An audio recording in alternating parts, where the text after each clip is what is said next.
Hi friends, இன்றைக்கி நம்ம ரவை பணியாரம் தான் எப்படி செய்கிறதுன்னு பார்க்கலாம் வாங்க. ஒரு கப் அளவுக்கு ரவை, துருவிய கேரட்டு, 2 ஸ்பூன் தயிர், தேவையான அளவு உப்பு நல்லா மிக்ஸ் பண்ணிக்குங்க.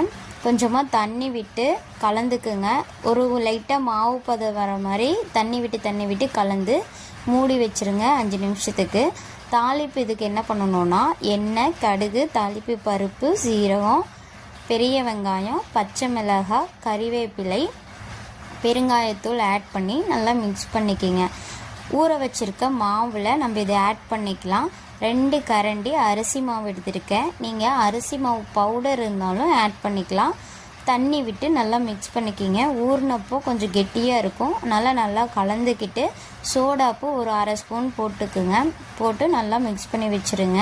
கடாய் சூடான பிறகு ஆயில் விட்டு மாவையும் சேர்த்து லைட்டாக வெந்ததுக்கப்புறம் இன்னொரு பக்கம் திருப்பி போட்டு நல்லா வேக வச்சு எடுத்துக்குங்க. ஈவினிங் டைமில் டீ கூட வச்சு சாப்பிட சூப்பரான ஒரு ஸ்நாக்ஸுங்க. நைட்டு டின்னராக கூட நீங்கள் வச்சுக்கலாம்.